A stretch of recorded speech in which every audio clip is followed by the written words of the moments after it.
Good morning, friends. I welcome you all for the online session on Unit 5 of Software Engineering, which is on coding and testing. So, before I begin with the actual content, let me discuss the course outcome of Unit 5. Course outcome says that once the student go through this Unit 5, he will be in a position to understand the different principles of coding and testing. So let us see what are the organization of this Unit 5. Organization of the session. I will start with the concept of coding. Next, I will discuss what is programming principle and what are the different guidelines. Third, we will discuss or we will see what is structured programming. Then fourth, let us discuss what is information hiding, and fifth, we will see the references. So this is about the organization. So let me start with the concept of coding. So friends, what comes to your mind when I say coding? So coding, we know that it is a process of transforming the design of a system into a computer language format. So coding is concerned with translating design specifications into source code, right? So the good code should ensure that the ease of debugging, not only debugging as well as testing and modification. So this is achieved by making the source code as clear and straightforward as possible. Simplicity, clarity, and elegance are the hallmarks of good coding, right? So we will see what is given over here. So coding, he says, it is the process of transforming the design of a system into a computer language format. Then what should be the objective of coding? Objective of coding is to implement the design in a best possible manner. Third one, coding affects testing and maintenance. Since testing and maintenance costs are high, aim of coding activity should be to write code that reduces them. Okay, so what should be the basic thing that you should keep in your mind is whenever you do some sort of coding activity, then you should see that you write the code in such a way that it keeps the entire code length as short as possible, but it should not fail to implement the functionality of the system. Then fourth point says that goal should not be to reduce only coding cost, but also you should see that testing and maintenance cost is also reduced. Then having clear goal for coding will help you to achieve this. Okay, so I hope like you understood what exactly you mean by coding. Okay, so coding ಅಂದ್ರೆ ಏನು ಅಲ್ಲ, ನಾವು program ಬರಿತೀವಲ್ವಾ, ಅದಕ್ಕೆ coding ಅಂತ ಹೇಳ್ತೀವಿ. And he has explained here like what exactly you have to do during the time of coding. Next, source code clarity is enhanced, like I have told. It can be enhanced by structured coding techniques. Then not only by structured coding techniques, but by following good coding style, then by keeping or supporting appropriate documents along with the coding. We have the habit of writing comments, right, in the program similarly, and then by writing some good and meaningful internal comments, right? So let us see one more experiment which supports the process of coding. Okay, a famous experiment was conducted by a person called Weinberg, which we call it as a Weinberg experiment, that showed that coders can achieve the goal what they set. Okay, so what exactly he tells in this experiment is that if programmers are specified with a clear objectives, so objectives are given below, say minimize effort to complete, let us consider it as objective 1. Minimize number of statements, let me consider it as objective 2. Minimize memory required, let me consider it as objective 3, maximize program clarity as objective 4, and maximize output clarity as objective 5. Then what he says? He says that if programmers are specified a clear objective as discussed just now for the program, then they usually satisfy it. So in this experiment, we see that there are 5 different teams, okay, which are given the same problem for which they had to develop the programs. However, each of the teams was specified a different objective which it had to satisfy. Now, what you understand here is that it was found that in most of the cases, each team did the best for the objective that was specified to it. Like we can see here, minimize effort to complete objective 1, which was objective being given to team 1. It performed well in satisfying the objective. So the 1 indicates that it has fully satisfied. Okay. Then minimize number of statement, which was an objective, second objective, which was given to the team 2. We understood that in case of objective 1, its performance was not that good as compared to its own objective. That's why we can see in the row 2nd and column 2, minimize number of statements objective value is given as 1, which means the team has performed best in satisfying its own objective. Okay, so 1 means here it is best. Okay, so similarly you can see whichever team which was given its own objective to get satisfied, in that objective it has performed well, whereas in implementing other objectives its performance was not as that good compared to its own objective. That's why you can see 1 arranged in a diagonally manner. Fine.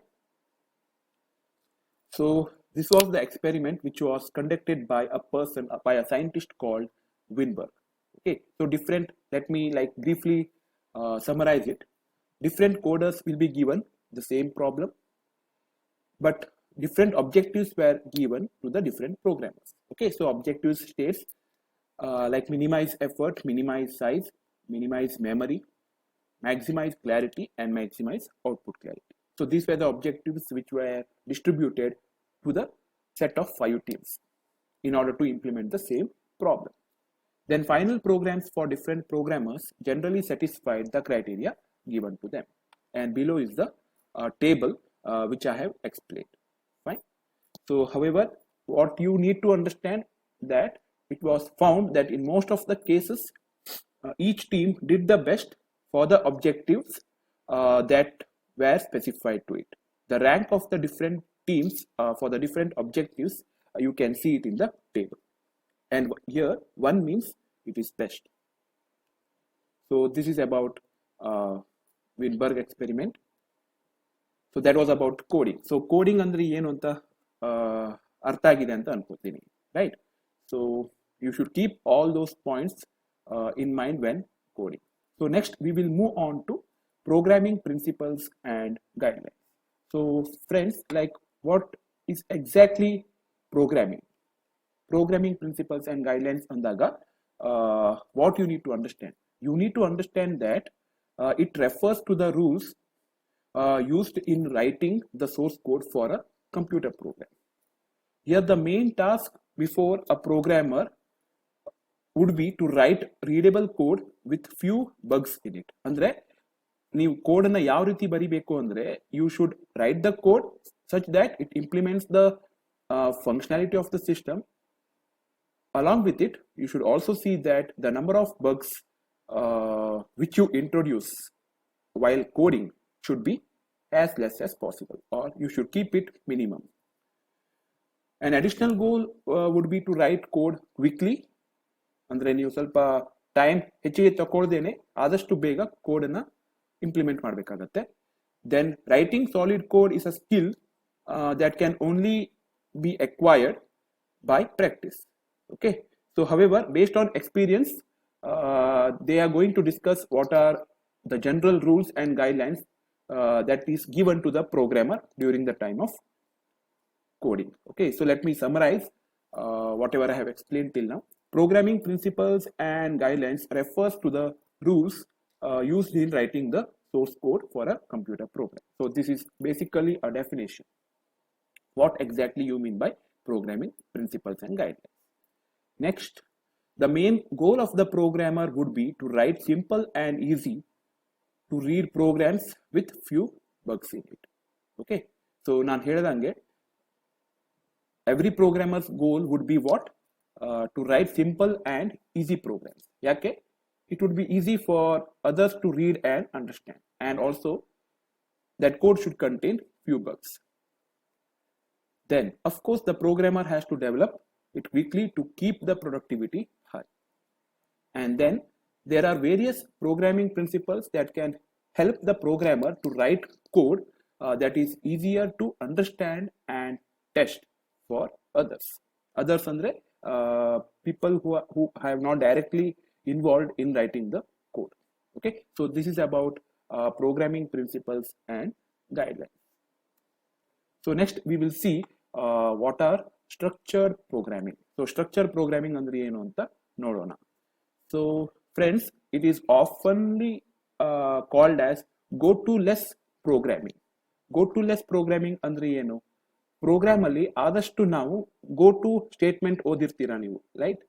We have understood what exactly is go to statement in C programming, right? So go to statement will have a label, fine. So whenever the control executes that particular control statement go to followed by label, you know the control will jump to its label, right? And from that point onwards the program execution will continue, right? Then why they say we should not use such go to statement in programming? What happens when you use go to statement? Go to statement use ಮಾಡಿದಾಗ ಅದು ಏನು ಮಾಡುತ್ತೆ, ಯಾವ ರೀತಿ effect ಮಾಡುತ್ತೆ? It will affect the flow of execution, right? So till go to statement previous mode of execution would be sequentially, alva? So go to statement execute ಆಗೋ ತನಕ ಹೇಗೆ ಎಕ್ಸಿಕ್ಯೂಟ್ ಆಗ್ತಾ ಇತ್ತು, ಪ್ರತಿಯೊಂದು line one by one execute ಆಗ್ತಾ ಇತ್ತು. But as soon has it executes the go to statement, directly ಆ label ಯಾವ ಲೊಕೇಶನ್ ಅಲ್ಲಿ ಇರುತ್ತೋ control would get transfer to that location, skipping the middle part, right? So what it has done, it has affected the sequential control flow of execution, right? That is why we say we should never anta helala, we should make use of such go to statements less in programming, fine.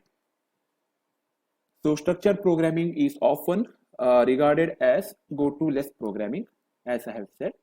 In structured programming we subdivide the whole program into small modules so that the program becomes easy to understand. Okay, so the given big program would be divided into small modules. Why? So that it becomes easy for us to program that submodule. Next goal was to simplify program structure so it is easier to argue about the programs, fine.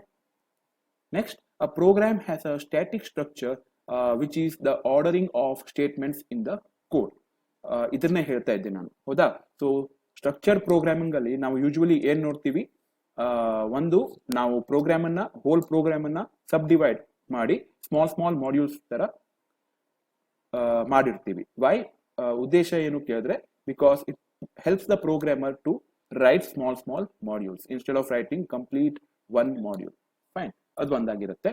ಇನ್ನೊಂದೇನು, structured programming ಅಂದ ಕೂಡಲೇ we always should think that the program execution will happen sequentially, okay, linearly, and the order of the code should also be linear, fine.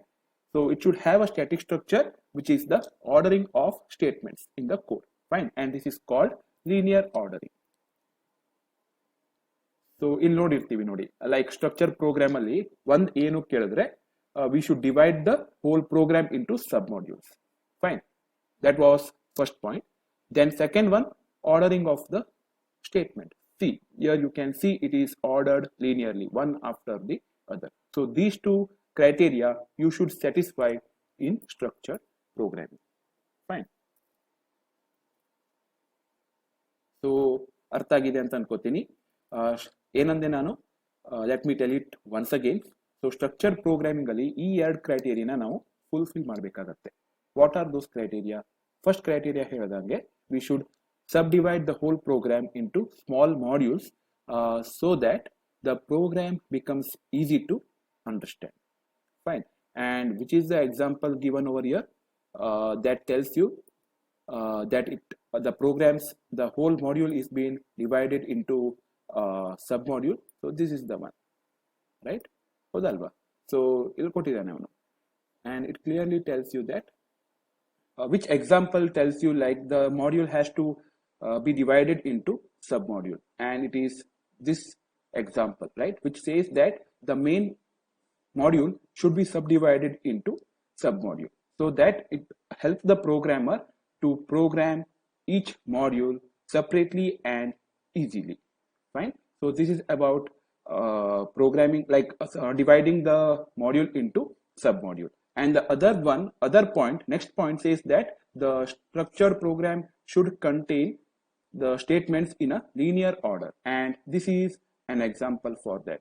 So you can see user has written the statement 1 and followed by statement 2 followed by statement 3, and similarly it goes on, right? So this style of writing the code, we call it as a linear ordering.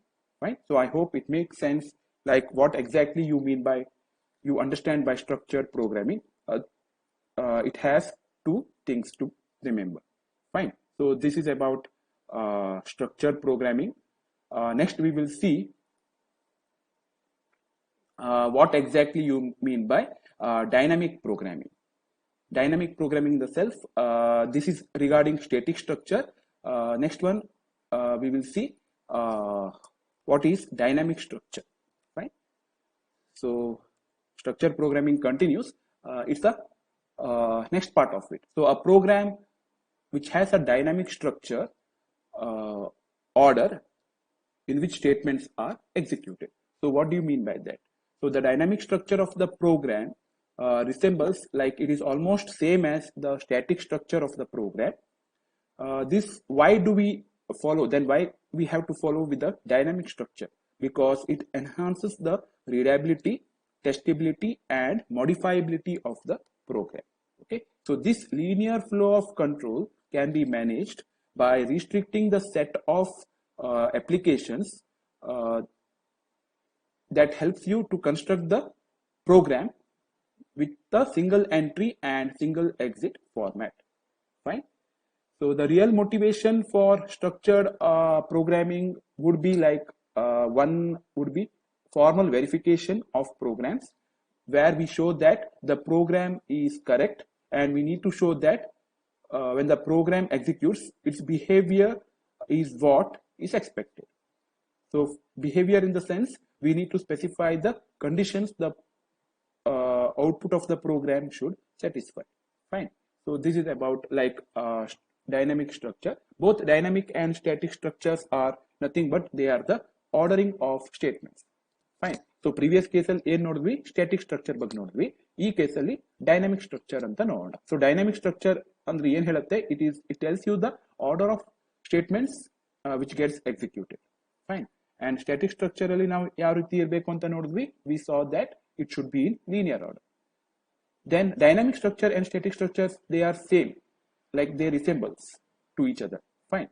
So correctness of the program must talk about the dynamic structure. Linear flow of control can be managed, as I said, by restricting the application's construct to a single entry and single exit format. So this is about what exactly is structured programming with respect to static structure and dynamic structure. Next, like as I said, the real motivation for structured programming was formal verification of the program. So what do you mean by verification of the program?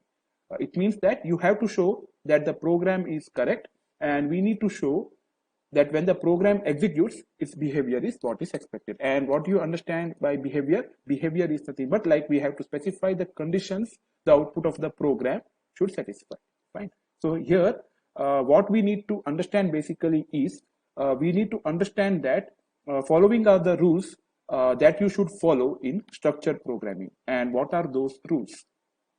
Rule 1 says that you should verify formal verification of the programs, and second point says that structured statement should have a single entry and a single exit.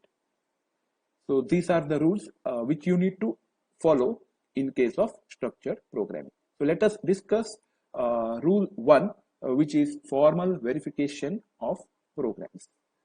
So we also call it as a rule of composition. So what rule of composition says that using this rule for verifying a program, the basic assertion about a program segment would be of the form like before that, let me tell you like what exactly is the goal. So main goal would be to ease formal verification of program. So for verification, the basic segment of the program would be to show that it is of the form PSQ. Okay, so what do you mean by P and what do you mean by S and what do you mean by Q is discussed below. So P here stands precondition that holds before S executes. So what exactly is the S? S is nothing but it is the set of statements. Fine. And Q is the post condition that holds after S has executed and terminated. Fine. So the program segment should be of the form precondition followed by set of statements and post condition. The interpretation of this is been discussed, like what exactly is that. So in detail, like let us see like what exactly this theorem says that. This theorem says if a program is a sequence of the type S1 followed by S2, then it is easier to prove from proofs of S1 and S2. That is, if assertion P is true before executing S, then assertion Q will be true after executing S. Andre, you know, S, both S1 and S2 are sequentially arranged, one after the other. And what is assertion? Assertions are nothing but they are the conditions, okay, that the program should satisfy. So assertion P is the precondition and assertion S is the post condition. Sorry, assertion Q is the post condition, and where S is nothing but they are the sequence of statements. So these assertions are about the values taken by the variables in the program before and after its execution. So for verifying the program, we would like to make assertions about the program from assertion about its components or statements. So if a statement S is composed of two statements, say S1 and S2, then from the semantics of S1 and S2, we can easily determine the semantics of S. So this rule we call it as a rule of composition. So what it says, rule of composition in ಹೇಳುತ್ತೆ, rule of composition in ಹೇಳುತ್ತೆ ಕೇಳಿದ್ರೆ we would like to prove that the output of statement S would be interpreted from its substatement like S1 and S2, provided output of S1 and S2 are true. Then output of S would be same as that of S1 and S2. So using this rule, suppose we have to show P1 S1 Q1 and P2 S2 Q2, where S1 and S2 are the sequence of statements and P1 and Q1, P2 and Q2 are the preconditions and post conditions that should get executed before and after. Now if we can show that post condition is equal to the precondition of the next statement, then we can easily conclude P1 followed by sequence of statement S1 and S2 followed by post condition Q2. Okay, so this is the interpretation that we need to prove. So structured programming allows composing the proofs of larger programs from the proofs of its parts. So this is what I was trying to tell. Okay, so structured programming ಏನು ಹೇಳುತ್ತೆ, it is trying to prove of larger program ನ ನಾವು ಅದರ sub parts prove ಮಾಡಬಹುದು ಆಯ್ತಾ. So like output of the larger program can be proved by considering the output of its parts, right? So this is about structured programming. Rule 1. So next rule says that structured statements should have a single entry and a single exit. So what exactly is that? It says that with a single entry and single exit, we can view a program as a sequence of structured statements. Right? The correspondence between the static and dynamic structures can be obtained with this. Fine. So what do you mean by single entry and single exit? It is nothing but it should have a clear behavior and the statements should be in sequence.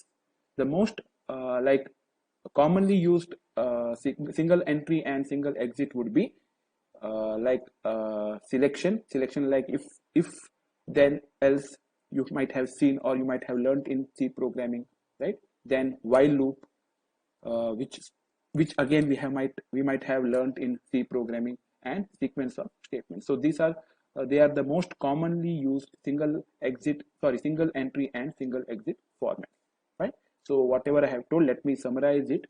Each structured construct should also have a clear behavior, right? Then we can compose behavior of statements to understand behavior of programs. Fine. Hence, arbitrary single entry and single exit constructs will not help. It can be shown that a few constructs like while, if, and sequencing are sufficient for writing any type of program. Modern languages like whatever we have learned, say C, C++, Java, they do have such construct that help linearize flow of control. And why we need to fulfill this linearized flow of control? Because it is one of the criteria which we need to satisfy for structured programming. And such construct like while, if, and sequencing of statements, they help you to construct the program in a linearized flow of control. Fine. So this is about rule 2. So what I can conclude, in structured programming, this leads to programs that are easier to understand and then unstructured programs. Like it leads to programs that are easier to understand than compared to unstructured programs. ಅಂದ್ರೆ ಏನು, structured programs ಯಾವತ್ತು ಅರ್ಥ ಮಾಡ್ಕೊಳ್ಳಿಕ್ಕೆ easy ಆಗುತ್ತೆ ಆಯ್ತಾ, as compared to unstructured program. Then however, it should be kept in mind that structured programming is not an end in itself. Then basic objective is that the program must be easy to understand, and structured programming is a safe approach for achieving this objective. Structured programming is a safe approach for achieving which objective? Objective is the program must be easy to understand. Fine. So this is about structured programming. Next we will see information hiding. So this is the last topic that I'm going to discuss in current session. So what exactly you mean by information hiding, friends? Information which is captured in the data structure, we know that it should be hidden from the rest of the system. And I don't think that I need to discuss more on information. So information is nothing but it is the data. Okay. So as we know, we all store the data in one of the data structure, right? And why? What is the purpose behind? Purpose is to hide such data from the external world. And then how do we access it? We access it only through the functions which are defined on the data structure. So that only the functions which are defined or which are available in the data structure will have the accessibility towards the data. Fine, means such data are visible only to those functions which are declared in the data structure. So this principle is nothing but it is the principle of information hiding. Then why we have to go with the information hiding? Information hiding, basically it provides first thing, it provides security. Fine, then it helps you to reduce the coupling between modules and make the systems more maintainable. Okay, so that is why we have to go with information hiding. So let me brief it up. So what this slide says, according to slides, software solutions always contain data structures that hold information. Programs work on this data structure to perform the functions what they want. In general, only some operations are performed on the information, that is, the data is manipulated in a few ways only. Example, on a bank's ledger, you will be given only some of the operations which you can perform, right? So that if you want to access your own data, you will be given only transactions like only debit or only credit, or it may be check current balance, right? And you will not be given like full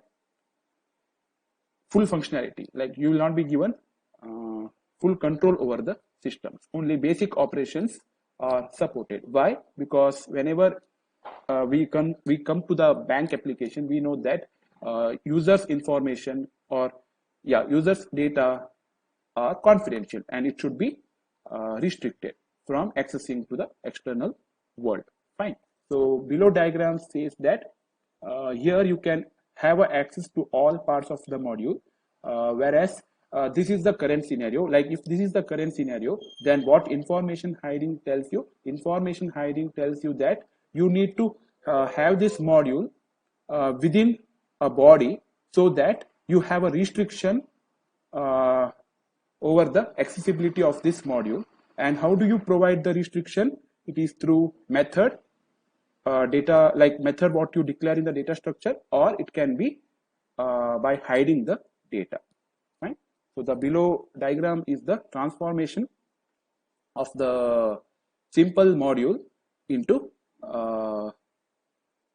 information hiding, like by providing a security to the module. Fine. So this is about information hiding.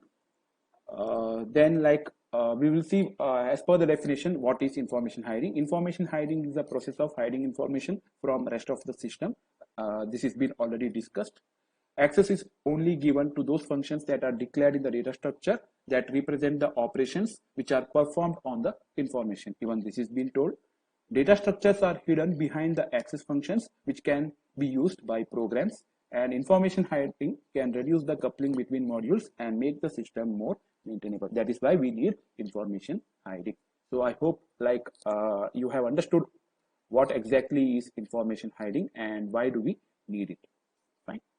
So this is about the sessions, topics that were discussed in the session 1, and next one is the references, which tells you through which are the textbook I have referred to make this session. And it is Concise Introduction to Software Engineering by Pankaj Jalote, Software Engineering by Rajesh Mangal, and Software Architecture Lecturer Notes by G. Pulaya College of Engineering. Okay, so now let us see what are the multiple choice questions which is been extracted from the current session, so that we will see how much we are in a position to understand, to discuss some of the questions which will be put over here. Fine. So the very first question would be programming based on stepwise refinement process is dash. What do you call it as? Sorry, whether you call it as a structural programming or procedural programming or fine or none of the above. So answer has already come over here. It is structural programming. Fine. Then why not procedural? Why not? It is fine because structured programming is based on stepwise refinement process. What do you mean by stepwise refinement process? It is a method of problem decomposition common to all engineering principles and physical, chemical, and biological sciences. Fine. So stepwise refinement process andre it is a method of decomposing the problem. Fine. And structured programming, as we know, we subdivide, like we divide the module into sub-module, right? That is why programming based on stepwise refinement process, the correct option would be answer A, structural programming. Fine. So I hope it is clear to you. Let us move on to the next question. Next question says that top-down approach is followed in structural programming. Is it true or false? So what do you think? Whether we follow top-down approach or the another approach would be bottom-up approach. So which is the most suitable one here? So it would be true, right? So answer is true. Why? Because we have seen the ordering of statements should be linear, and linear in the sense one after the other, and we normally follow the habit of writing from top to bottom. Okay, and the control flow would be from the same, like from top to bottom. Hence the statement top-down approach is followed in structural programming would be true. Next question, a program should be, options are secure, sequential, ordered, or simple. So what do you think? How the program should be? This again, it is been discussed, like what we understand, the program should be sequential, right? So that's why the answer would be B. It is natural to write a program as a sequence of program structure such as sequence, choice, and loops. So I hope it makes sense. Fourth question would be, higher order functions are not built into the, options are structural language, object-oriented programming, Java, C++. So higher order functions, where do you see it? We see mostly in object-oriented programming, right? So Java and C++, as we know, it is an example of object-oriented programming. Hence, what would be the correct answer in this case? So higher order functions are not built into structural language, right? So answer would be A. Higher order functions, they are normally built in object-oriented programming, and languages of object-oriented programming are Java, C++. That's why the correct option would be structural language. Next, in structural language, we can't add a new sort of loop, function, variable, constant. So what do you think? Is it possible for us to add new constant in structural language? Similarly, variable, function, loop. So what we think, what do you think, what we should think, like loop? What do you mean by loop? Looping is nothing but a sequence of statement gets like repeatedly it gets executed, right? Again and again. So is it supported? Like, is it recommended in structural language? Loop? I think it should not, right? That's why in structural language we don't have the provision, or we should not add a new sort of loop. Why? Because it affects the structured programming, like, right? That is why in structural languages we can add others like functions, variables, as well as constant, but we cannot add a new loop. Next, no matter how well the structured programming is implemented, large programs would become excessively complex, simpler, formal, network. So I think network is out of context in this case. So definitely option D would not be the answer. From the given option, complex, simpler, formal, you should think of. So the large program, even though it is well structured, whenever the size of the program increases, we have already seen that the complexity of the program increases, right? That's why the correct answer would be complex, option A, right? So because complexity, we know it increases with the size of the program. Fine. So I hope you have understood. Next question would be question 7. Unrelated functions and data in procedural paradigm provides real world as poor model, simplest model, formal model, or good model. So unrelated functions which are not related to each other. So such functions in procedural paradigm makes the real world as what? So when there are unrelated functions in the model, it will affect the model, right? And it will make the model poor. That's why the correct answer would be poor model. Functions and data, what we say, it should be related in order to have a good model.